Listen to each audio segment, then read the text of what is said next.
Mamá decía que desde niño, que él era tan tímido, que desde niño se sonrojaba.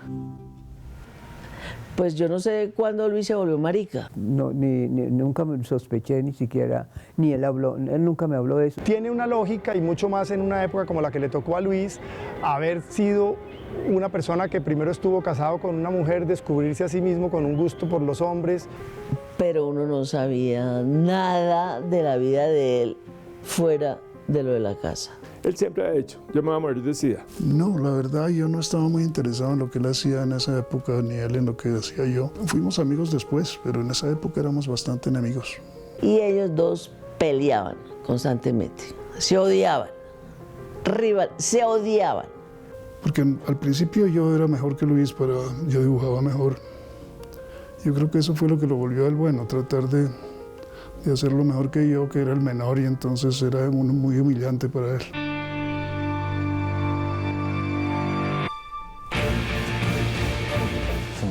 ¿Qué se necesita para que tú seas de una manera o seas de otra? Eso es muy difícil de decir. Él era hijo de Eduardo Caballero. Entonces su casa era un foco de cultura. Luis era un gran lector, un gran melómano, un gran conocedor del arte. Yo creo que en parte por el origen, es una familia en donde esto ha ocurrido con enorme naturalidad desde que él es un niño. Y era siempre enfurruñado, hosco, apartado. Era completamente desgualetado, desgarbado, timidísimo, lo matoneaban mucho. Yo creo que era muy inseguro. Entonces él vivía así, encorvado y con los brazos acá. Era un personaje extraño. No era un muchacho garboso ni nada de eso, sino era como jorobado. Era muy feo. Pues tenía esos ojos azules profundos, pero tenía unas gafas enormes, cuadradas, con marco de carey. Y en esa época era muy poco agraciado. Le pegaban y él callado. Y un día yo le vi un moretón. Le dije, ¿y eso qué fue? Me dijo que me pegó fulanito, que era el compañero de pupitre. Entonces le dije, vamos a hablar con fulanito. Y le dimos en la jeta. Yo creo que la única posibilidad de llegar a ser distinto es tratando de ser completamente sincero con uno mismo. Luis pintaba mares y cielos, y Antonio dibujaba como más figuras. También papá dibujaba, papá hacía... Sí, dibujaba, no sin pretensiones. Que estaba pintando siempre, chupando el lápiz para que pintara, yo no sé, mejor o no sé. Y había un almacén en la séptima que llamaba Smith, que vendían cosas, artículos de pintura. Entonces vi de pronto una acuarelita así de grande y decía acuarela del niño Luis Caballero. Y entonces yo dije, uy, me sentí como rabia que un niño bogotano, yo era de Bucaramanga, ya lo pusieran en una vitrina y ofrecieran una obra. Ahí ya estaba empezando a pintar mejor que yo. Entonces era realmente un genio.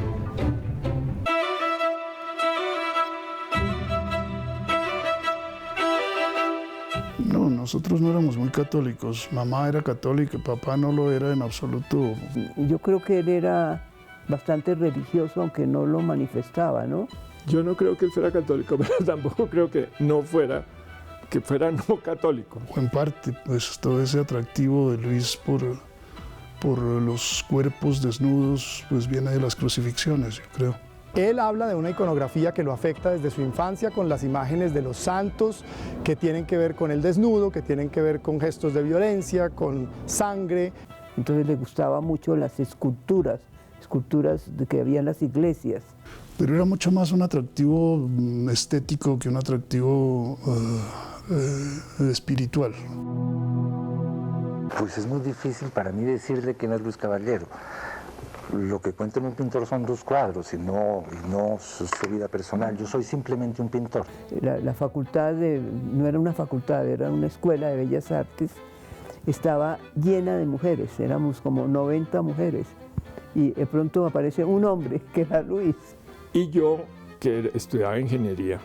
Me empecé a meter con todos los artistas, me volví amiguísimo de todas esas viejas porque eran las viejas y Luis. Entonces él se metió a nuestras clases con Marta Traba y con Roda. Él sí estaba muy angustiado sobre qué iba a pintar. Eso sí era una cosa que llevaba adentro. Pero yo creo que la universidad floreció. Nombraron a papá embajador ante la UNESCO en París y nos fuimos para París. Yo tenía 17 años, Luis debía tener 19. Él se entró a estudiar a la Grand Chaumière, que es una academia de arte, creo, bastante perrata. Era una época en que la escuela de París, artísticamente hablando, era bastante mediocre. Y él estaba ya enloquecido con el pop art. Él decía, lo único que existe es el pop, pop, pop, y me empieza a escribir unas cartas diciendo que todo lo que ve en París es basura. Bacon era su gran héroe. Entonces encuentra a Bacon y le parece que Bacon es lo que él debe ser. Los grandes descubrimientos que yo veo en él cuando llega a París y cuando lucha mucho, porque cuando él dice yo no soy más que un pobre pintor, yo no sé nada, yo soy un pobre pintor, esa frase es muy dramática, él casi llora en las cartas diciendo soy un pobre pintor, no soy nada. Y con esas dos empieza a combinar lo que será el comienzo de su carrera. Y el problema al mismo tiempo es que el arte se está nivelando a través de una mediocridad generalizada para que pueda ser entendido y comprendido en todo el mundo, lo mismo en Tokio que en Bogotá. Él se había enamorado en París de una compañera en la Grand Chaumière, la academia de pintura donde él estudió, una gringa que se llamaba Terry Guitart, que era un poquito mayor que él. Que no era Terry Guitart, sino Terry Guitart, una gringa que en Francia se volvió francesa, una pintora también fantástica. Ella se vino, o sea, como a los 6 meses de haber todos regresado a vivir todos en la casa. Se quisieron inmensamente. Entonces, yo creo que Terry fue una gran influencia para él. Pintaban en la misma tela. O sea, había telas que eran por un lado un cuadro, una pintura de Luis y por el otro lado una pintura de Terry. Yo me acuerdo que me llamó, siempre está llorando, me llamó casi llorando. Ay, Beatriz, ¿qué le pasa a Luis? Es que me gané el premio Colper y el cuadro que se llamó La Cámara del Amor, lo llamaron así, pero no era La Cámara del Amor, sino él decía que eso no tenía título. Toda la obra de él se caracteriza por sin título. Y yo no recuerdo cuánta plata era, pero era plata suficiente como para que se fuera a París, que fue lo que hizo, y tener con qué vivir unos pocos meses.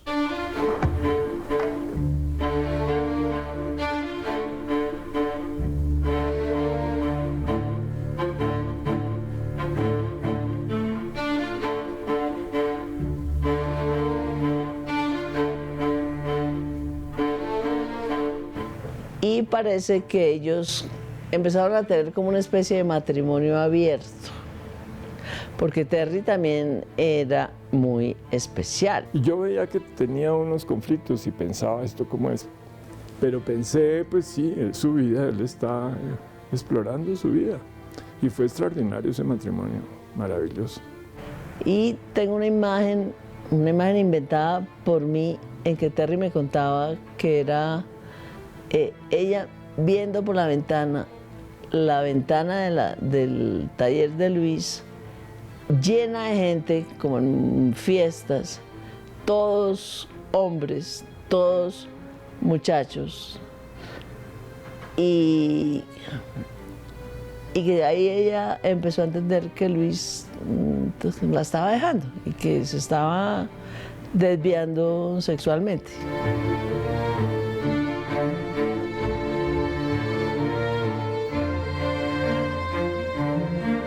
Pues todos sabemos que a Luis le encantaban los tipos también. Pero la relación del con Terry era genial, era completamente fresca. Y ella sabía todo, y él sabía todo, y todos sabían todo. No, él estaba sexualmente interesado en los hombres y sexualmente interesado en muchos de los modelos que pintaba. Luis pintaba fundamentalmente del natural, es decir, con modelo. Y también pues muchas veces tenía un interés sexual en esos modelos.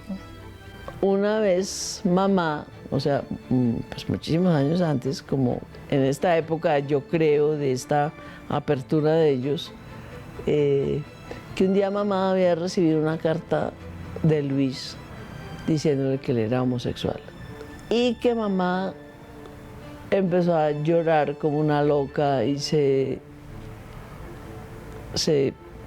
entristeció muchísimo. Yo creo que ella lo entendió perfectamente. Es que cuando hay amor, uno entiende todo.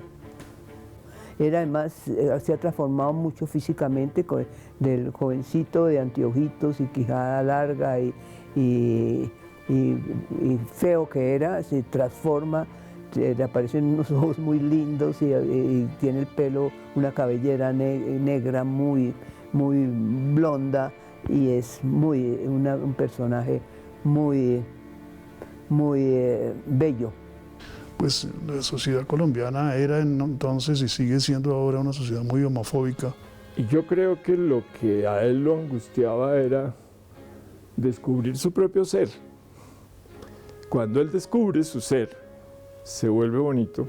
Y la parte pictórica, la parte obviamente se transforma. Y cuando renunció al color, fundamentalmente ya se convirtió en un dibujante exclusivamente de cuerpos masculinos, que era para él el medio de expresión, mucho más el cuerpo masculino que el dibujo propiamente dicho. Pero yo no creo que fuera hermético. Luis era un ser social extraordinario, a Luis le fascinaba la gente, su casa siempre estuvo llena de amigos, nos recibió a todos allí todos los días, nos invitaba a cenar, hacíamos unas fiestas deliciosas y después a las 12 de la noche, cuando se iba a salir el último metro, echaba a todo el mundo y se quedaba trabajando hasta las 5 de la mañana. No sé si es importante para la historia del arte colombiano, pero sí me he dado cuenta de que se había vuelto un magnífico pintor. Y salvo ciertas épocas en que él se copiaba demasiado a sí mismo, y no solo por una razón de interés, digamos, que es que cuando algo les sale bien y empiezan a triunfar con eso, les interesa volver a hacer y repetir lo mismo, sino porque en realidad yo creo que un artista no tiene muchas cosas que decir. Esa imagen he intentado hacerla de muchas maneras, realista, expresionista, formalista, y muchas veces me perdí porque olvidaba que esas maneras eran solo caminos. Esta vez intento una vez más crear esa imagen necesaria. Intento hacerla real y más aún sagrada. Yo tengo unas cartas en que dice, pero es que tengo que tomar unas fotos, pero no tengo plata. Entonces Beatriz me decía, pero Luis, ¿por qué se pone a decir eso en las cartas? Y Luis era hijo de un embajador. Luis tuvo la fortuna de vender siempre mucho, lo cual le permitió dedicarse a su trabajo de tiempo completo. Tuvo mucho éxito desde muy joven, en París, aquí, en Alemania, en Estados Unidos, en otros países de Sudamérica. Se movía muy bien su obra mientras Luis estuvo vivo y trabajando. Él luchó para ser muy independiente de la protección familiar.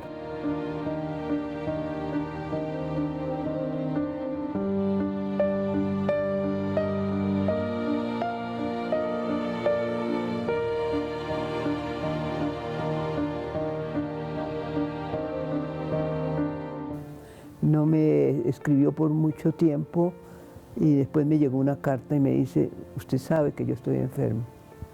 Luis no está bien, Luis como que pierde el equilibrio, como que se va de medio lado.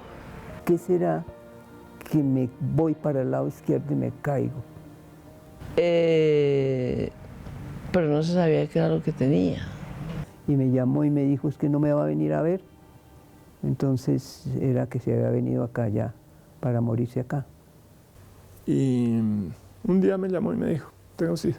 Pero llevaba por lo menos 10 años y se le manifestó en que eso era la pérdida del equilibrio y poco a poco eso fue empeorando y ya pudo dejar de pintar grande porque el brazo se le movía. Entonces ya solo pintaba, dibujaba chiquito, o sea, lo que le permitía el movimiento de la muñeca.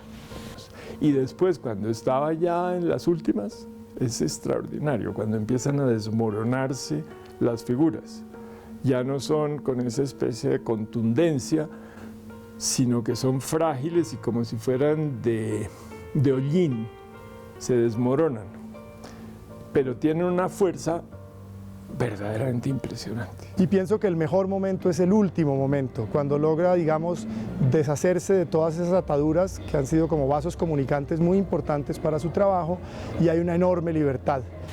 Y él decía, veo como cuando la televisión no entra, y que son todas las rayitas. Y entonces cuando él vino a morirse aquí, pues yo estuve pendiente.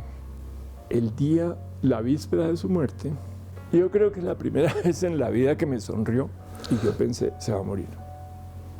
Y esa noche se murió. Fue muy impresionante.